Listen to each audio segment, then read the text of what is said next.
Hey everyone, welcome to what we like to call Development on Demand, where the next few moments are going to be jam-packed with leadership principles to help you grow as a leader in ministry. So, prepare your hearts, take some notes, as we believe development is best served on demand. Okay, this is volume 1 of Development on Demand. And this is where we're going to teach you how to cast vision, galvanize a group of people, and implement everything that God has ever given you in your life. Now, whether you consider yourself an expert at any of these or not, here's what I believe. All 3 of these elements of leadership can be developed. And if I'm honest with you, in my opinion, the best kind of development is best served on demand. So, here's the deal. We're gonna have a little bit of a journey, all right? This isn't just gonna be a one end-all, be-all, one-size-fits-all type of thing. The fact of the matter is that if you're watching right now, you have a leader in your life that cares for you, that believes in you, or you sought out after this. And either way, you are in a good spot. You are in the right spot. So in this video, I'm going to specifically help explain to you a leader's role in accomplishing a vision. So I would title it The I in Vision. The I in Vision. Now, when you're talking about vision, you also have to talk about calling. You also have to talk about dreams. You also have to talk about purpose. Okay, because I think a lot of people get those 4 words really mixed up. Calling, dream, purpose, vision. Okay, so let me explain it to you like this. I feel like a calling is God-given. I also feel like a dream is man-made.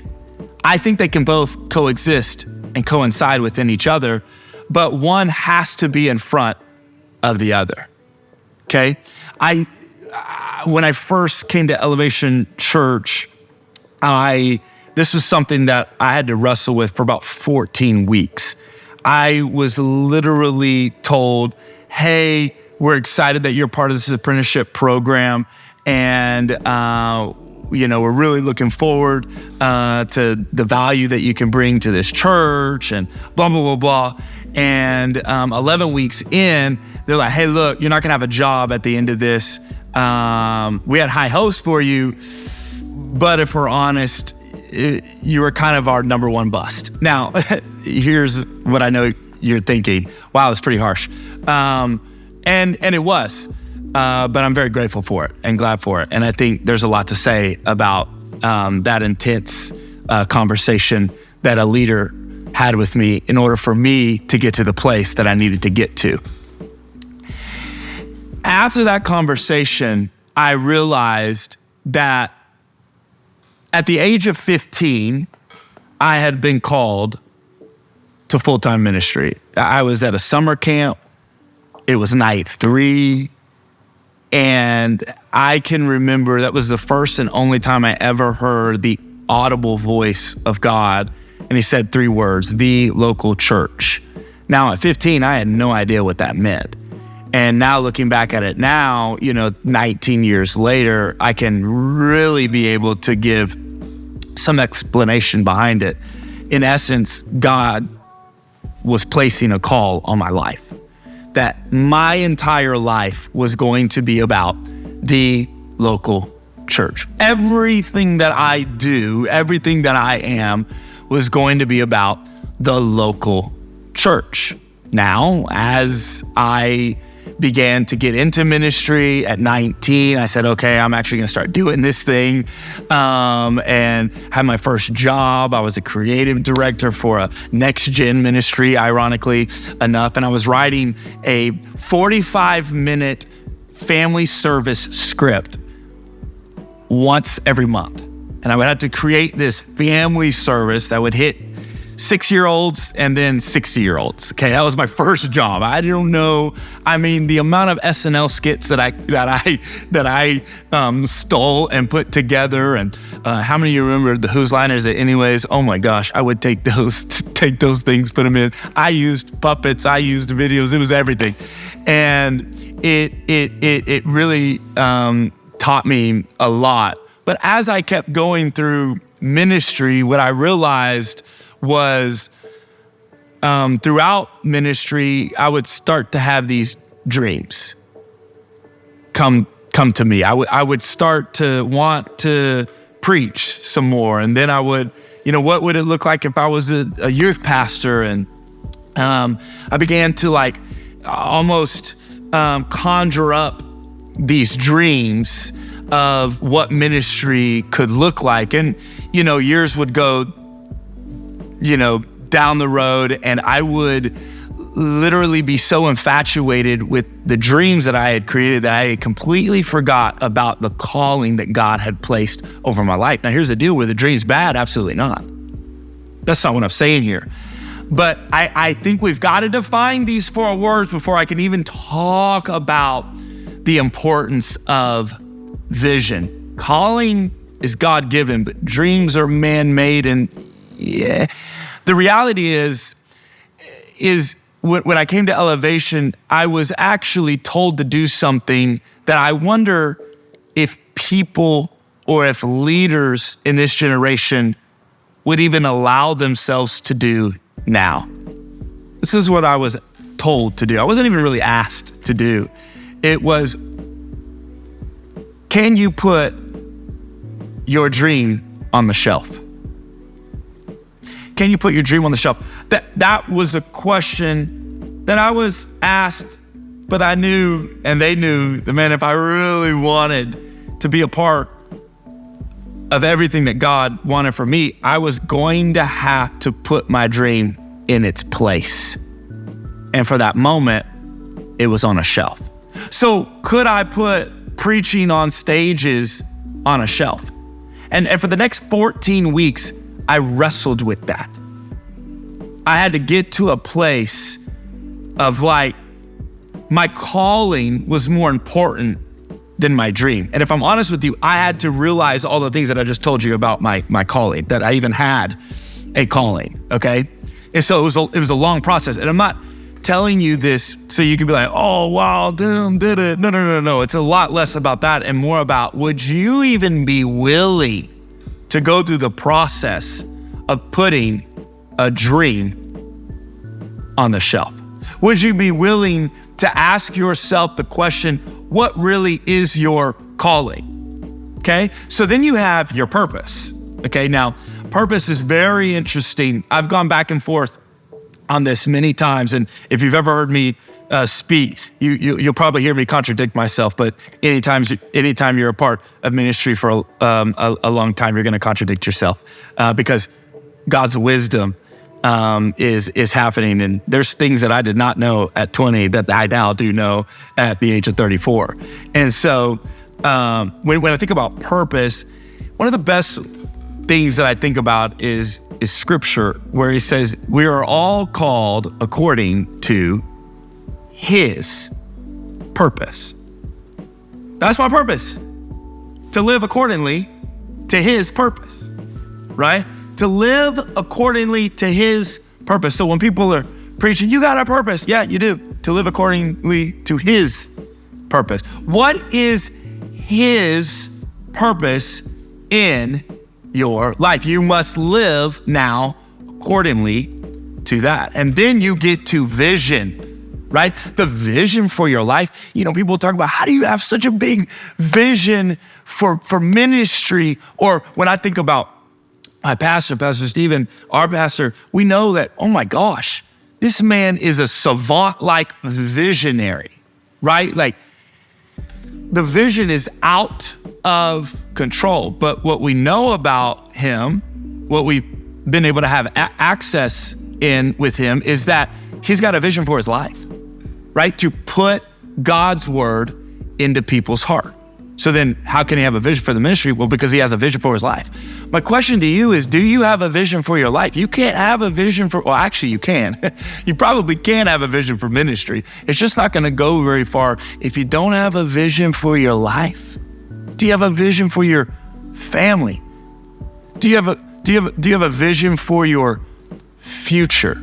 Right? Okay, so these are some of the questions that you've got to be asking yourself in order to even get to the idea of vision. Okay? Because calling, dreams, purpose, vision, 4 buzzwords right there. So I don't know if it's putting them in order, but I think giving a nice little graph to help us understand the way in which it should roll could be very helpful in defining a lot of things for our life and then for our ministry, okay? So my calling, let's take me as an example because I can only talk about me, right? My calling is the local church, right? My purpose, okay, is to live according to his purpose. And what I believe living accordingly to his purpose means for my life is to develop the next generation of leaders. Man, I am the most fulfilled when I am developing people, whether it's through proximity, whether it's through a teaching, whether it's through just being an example, whether it's through showing someone something, whether it's sending them a video because I know what they're going through and this could maybe help, whether it's giving them my experience, whether it's showing them someone else's experience, it doesn't really matter, but being able to develop the next generation of leaders. Why do I think this is living accordingly to his purpose? Because this is exactly what Jesus did on his 3 years of ministry. He developed 12 disciples, all through the ways that I just talked about, right? And then the vision. Well, the vision for my life is to be a vessel on assignment. So what does that mean? Timothy Michael Ward Somers. Okay, don't get mixed up because I know you're freaking out now. You're like, he's got 2 middle names? Yes. Okay. Timothy Michael Ward Somers is a vessel on assignment to develop the next generation of leaders within the local church. What I just explained to you is my calling, my purpose, and my vision. Now, notice my dreams aren't in there.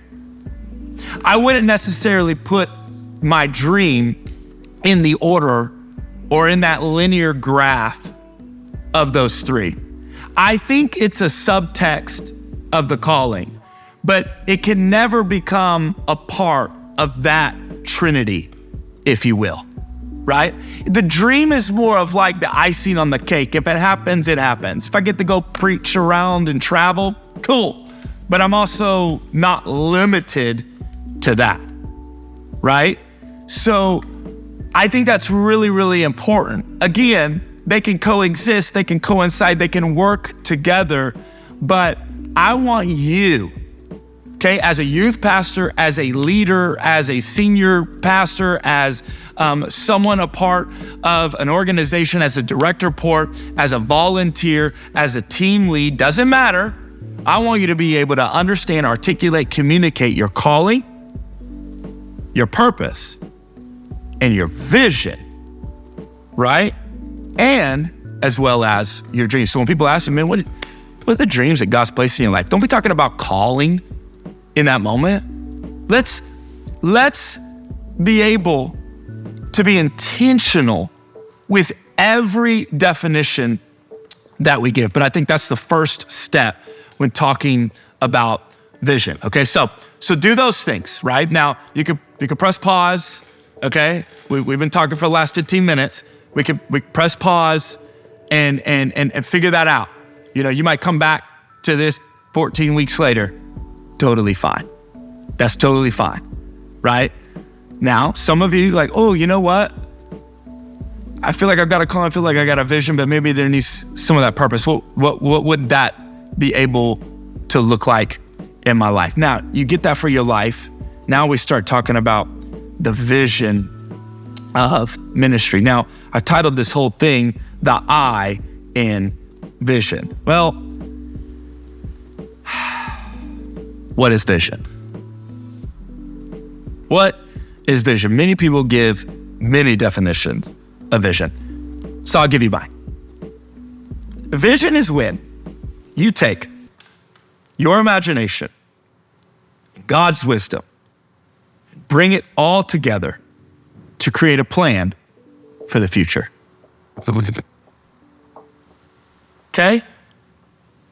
Your imagination that God gave you, but your imagination, God's wisdom, you bring it together and you create a plan for the future. Woo. Now, here's the deal. I love what my pastor says. Anytime he talks about vision, one of my favorite phrases that he says is that vision is what gets you out of ruts. Ooh, I like that. Vision is what gets you out of ruts. Vision makes your problems a lot smaller than you think they really are. Okay? The bigger the vision, the smaller the problems. Right? Anytime people start talking about problems or being so frustrated or so bitter or find themselves just like in a valley in the midst of adversity, but are like, they've taken it way too far and like, oh my gosh, they are just very narrow focused. That is a product of not having a big enough vision. That is the product of not being able to zoom out of a specific scenario, to be able to zoom out of a specific circumstance, okay?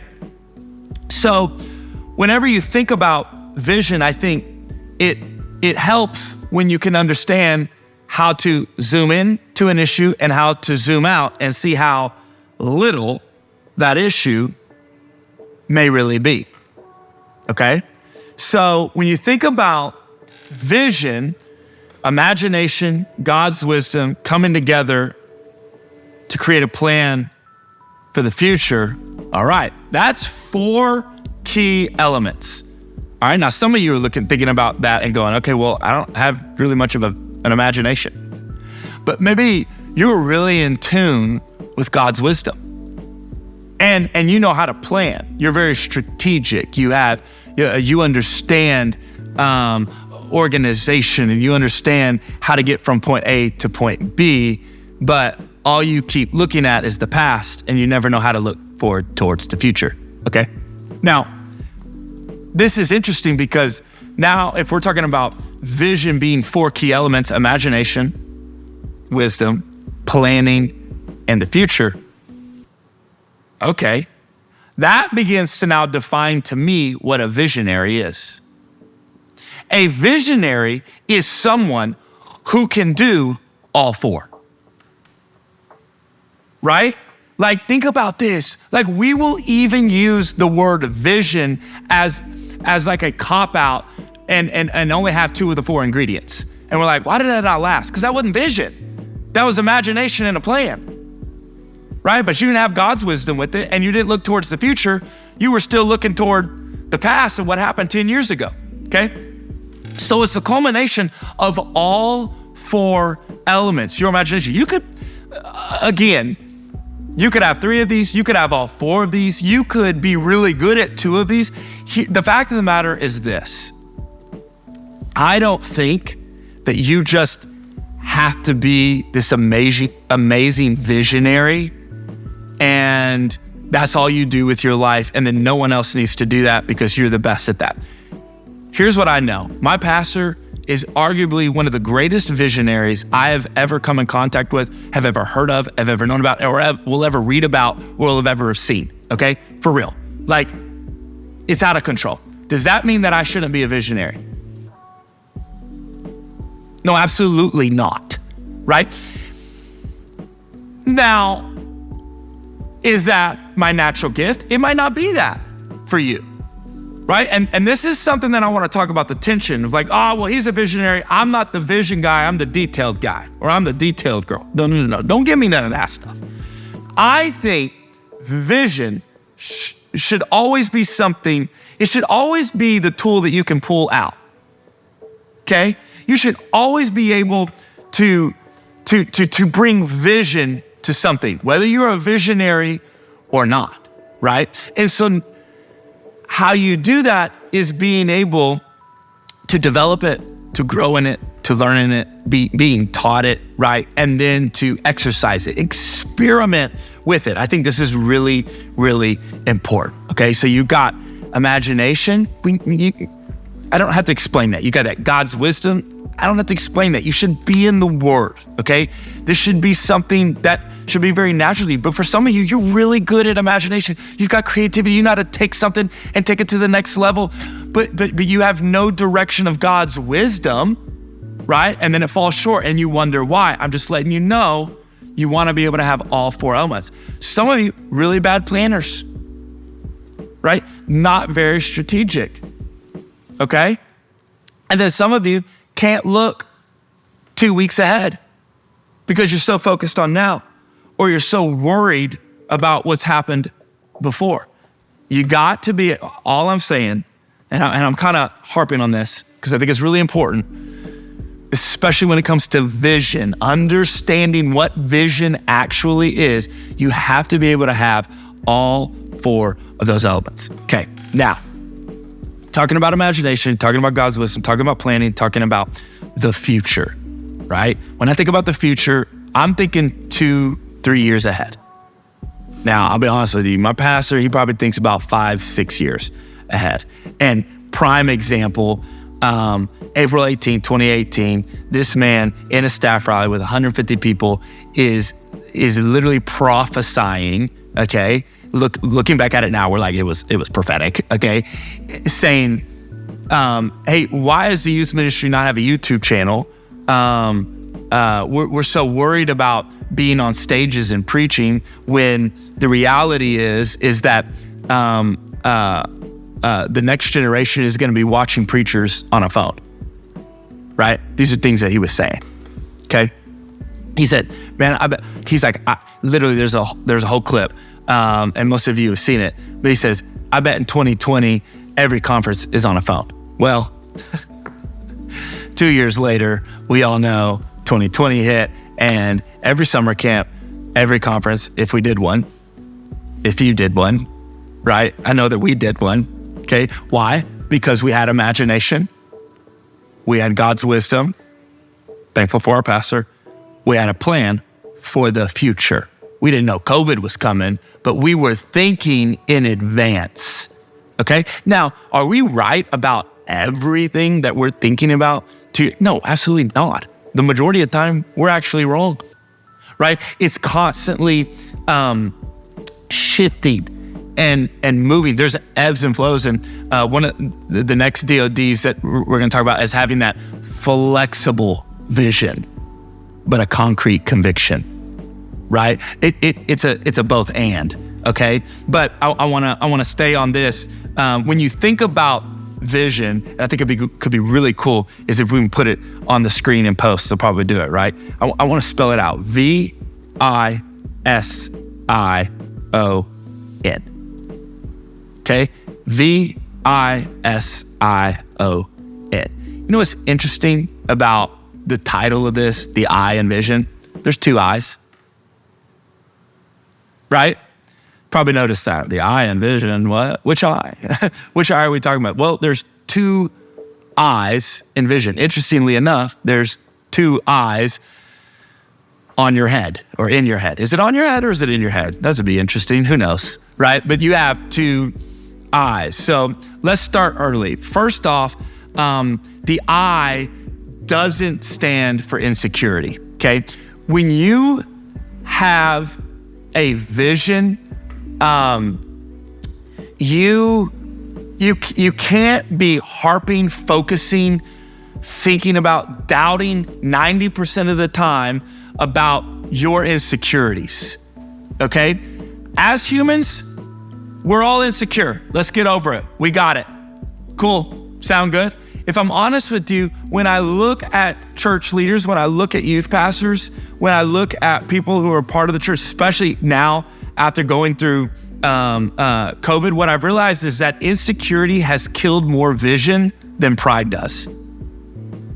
I would rather have a prideful person on my team than an insecure one. Now, again, I just told you everyone's insecure, right? So, but what I mean by I'd rather have a prideful person more than an insecure person is which one comes out more.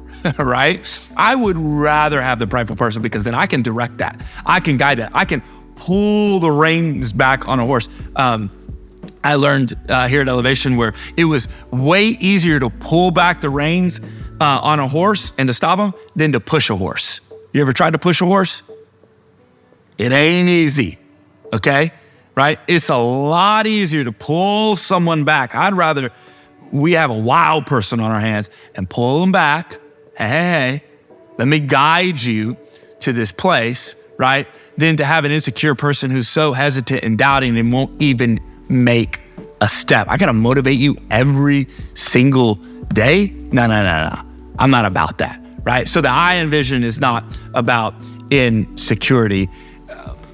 The I's in vision are really about, well, the idea that there is two eyes. Because when you think about vision, I really want to break this myth that vision only deals with one person, right? It's even kind of in the language where we're like, well, the vision's got to come from the visionary. One person. Okay, and I get that sentiment. I like it, but there's a paradox within it. So let's dig down and find out the real truth. Well, okay, vision. Let's just go with this cute little thing that there's two eyes in vision. Okay. Well, I would consider myself who has a lot of vision. Well, how do I have that vision, but also submit to my senior pastor's vision? Okay, now that's something we're going to talk about in another DOD as well. I'm excited about that one, okay? I think it's called double vision breeds dizziness. But I think it is very interesting. I think they both can coexist. They have to coexist. The question is, which eye are you? Are you the first eye or are you the second eye, right? V-I-S-I-O-N. Too many times I've watched people want to be that first eye. Why? Because we want to be first. It's just innate in us. We want to be the first one talked about, the first one that has eyes on it, the first one, like, no, I'm approving it, I'm doing it, it's me, I said it first, I came up with it, I. And the fact of the matter is I think you have a choice in which eye you are, but I think you should be the second one in every scenario. Now let's think about that. Every scenario, the second eye. What does that mean? That means your vision should support another one. You should be the second eye in every single one, right? So if I've got my senior pastor, I'm the second eye. He's the first eye, right? He's got a vision and I am going to draw from that vision, okay? Again, you got it, V-I-S-I-O-N. This eye, the second eye, should steward that eye, that S in between the two eyes. This eye should steward that eye. And you should always be the second eye. Okay, well, if I'm the senior pastor and I got this vision for this ministry, great. Who gave you that vision? God. In fact, scripture says, he goes, I am that I am. Interestingly enough, there's two eyes in there, right? So he's the end all be all, right? So I think it's very, very important that when we think about vision, we should always come in second place, or we should always come, what's a better way to say it? We should not always be the first one. There's always something or someone above our vision. Okay, so if you're a volunteer, right, you're gonna have some vision, right? You got some vision, but then you got your leader's vision. If you're a leader, you got some vision, great. You are a part of it. You're an eye, but then you got to steward the staff member's vision. And if you're the staff member, you got some vision. Everyone should have some vision. It should be a tool that you pull, right, out at any moment, that you have the ability to do that. Don't just say I'm not a visionary, right? We've gotten over that now. If I'm a staff member, now I'm pulling or stewarding my supervisor's vision. And that supervisor should be stewarding their supervisor's vision, right? And so I think this is very, very important. We're talking very philosophical right now. I'm not even getting too practical. I'm talking very philosophical because I think if we don't define vision at the front, we are going to get really, really messed up when we think about and start giving, putting practicals to having vision, being vision, or even communicating or talking about vision. So you decide which I that you are, but I believe we should always be the second one, no matter what, okay? Now, when you become that second one, what you're also saying is that I've got a vision that's bigger than myself. That's a great way to find out whether or not it's vision. Is it bigger than you? It's a great question to ask. Is that vision actually bigger than you? Does it go further than you? Does it have more than what you, as a person, as a soul, have to offer, right? Because what we're laying the ground floor. We're laying the ground floor, the foundation of vision. What you've got to understand is that vision is very, very biblical, right? We've all heard the scripture that where there is no vision, the people will perish. You ain't got no vision, you ain't gonna have no people, right? And that's a problem if you lead in a ministry. That's a problem if you're trying to do anything bigger than yourself. That's a problem if you're leading the church. That's a problem if you got a youth group, right? You want people. You want to reach people. You want to increase your influence. You want to increase your circle of reach. So where there's no vision, the people perish. Okay, I got to have vision. Now the people are coming. But blessed is the one, listen to this, who heeds wisdom's instruction. Ooh. There's some wisdom instruction. There's some planning. There's some strategic thinking when it comes to vision. Okay? So vision is all about what you see and what you don't see. What do you see? What do you not see? What do you see 2 years from now? And then can you articulate what you don't see 2 years from now? Like, what's going to be shifting? What's going to be changing? Vision can be a lot about what you see and what you don't see. So let me give you 3 C's on a leader's role in vision, okay? And I'm going to stay 30,000 feet because all of this right now is very philosophical because I got to get us to the understanding that the definitions are the same, especially in our context, right? I want us to be able to have the same language, which is another DOD that we're going to get to about the importance of language. If I ever wrote a book, it would be the 2 most important words in ministry, which I believe are language and seasons. I did tell someone that one time, and I said, hey, you know what the most 2 important words are for ministry is? They looked at me and said, I'm sorry. And I went, dang, that's really good. That's really good. I might have to change it. But no, I think it's language and seasons, but we'll get to that. So let me give you 3 C's of a leader's role in vision, okay? You're creating vision, you're casting vision, and you're continuing vision, okay? This is a leader's role when it comes to accomplishing a vision. You're gonna have to create vision, right? You gotta create vision. You're gonna have to cast vision. This is something that we always hear about, okay? I always talk about, but I'll explain it a little bit. And then we've got to continue vision. The biggest lack in today's visionary is they don't know that 3rd C. Continuing vision. 1,000%. We always talk about creating vision because that's exciting.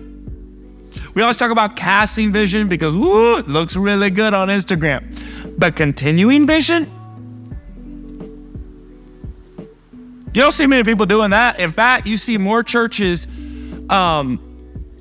quitting now than you ever do. Why? Not because they didn't create a vision, not because they didn't cast a vision, because they didn't continue the vision, which ultimately I believe is because they didn't define calling, dream, purpose, and vision for their life, so they couldn't even do it within their ministry. So you create vision. What is God showing me? And then what is my leader showing me? Right? You're talking about the two eyes. We're always the second eye, V-I-S-I-O-N. I'm the second eye. And I'm stewarding this other eye. Okay. So what is God showing me? Or what is my leader showing me? What is he revealing to me? What is he trying to reveal to me? Okay. This is very, very, very important. I think one of the things that I'll hit on in further DODs is I'll tell the story of one of the first interactions I ever had with our pastor, Pastor Stephen. And it was the second question he had ever asked me was, okay, if you had the youth ministry, what would the vision be? And that story is a story that I love to tell so much because the next 20 minutes of my life was one that I'll never forget. But it was the measure of grace that God gave me for that moment was something that I think can be very helpful for every single person. And if I'm honest with you, it was 100% God given. Okay. But I remember telling my pastor this vision, and every word of that vision came from some language that my pastor had preached 6 months prior. Right? So I'm asking you, what is God showing you? What language is God giving you? And I'm also asking you, what is your leader showing you? What language is your leader trying to give to you? Okay, this is really, really important. It could be in a meeting, it could be in feedback, it could be in a text, it could be in a sermon, it could be in research, it could be in a critique. Doesn't matter.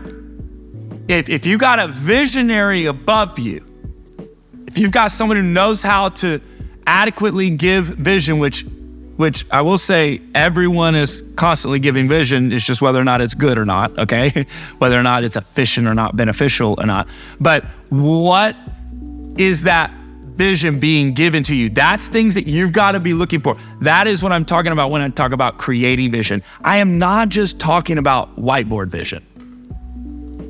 When you heard me say you create vision, you're thinking, okay, get in a room, get a whiteboard, have 5 of my guys that we're just like, we know how to, we got burstiness happening. You come up with an idea, now I come up with a better idea, and I come up with this idea. Oh, boom, there's vision. No, that can be an element to it, but it's a lot deeper than that. I think a lot of it is submitting to the vision of that first eye, submitting to the vision that God's given, submitting to the vision that your pastor is given, submitting to the vision that your leader is given. We'll talk more about that. But just because you didn't come up with it from the jump doesn't mean you can't accomplish it. Okay? Just because you didn't okay, here's my moment. I got all the staff here. So we're going to talk about it. Ready? And then we cast it. Doesn't mean that you're not creating vision from that. And it doesn't mean that you can't accomplish it. Oh, okay, no, that's not mine. If you are underneath someone, which everyone is, your whole job is to support that vision, whatever it may be, okay? So we know the vision is that imagination, God's wisdom, the plan, and looking toward the future. But I think a lot of creating vision is being able to listen to the things around you, listen to the scenarios around you. Then you've got to cast vision. Okay? Cast vision. Anyone ever gone fishing? I don't really go fishing. We got JT on staff. He loves to fish. So I'm kind of assuming that this is correct. But anytime you cast, one of the most important things I think when you fish is casting that rod, casting that line. See, I said casting that rod. Cast that line because you want to get it further out. You want to get it to a specific place. It's very important on how you cast vision, or in essence, it's very important how you throw the vision out there. Okay? Right? Casting vision is, did you get people to see further, bigger, or more than what they saw before? Now, I added further and bigger because I know a lot of us are like, it's not always about more. Less is more. Okay. And that's a paradox. You're right. There's a both and. Did you get people to see further, bigger, and more than what they saw before? You're asking them to believe again.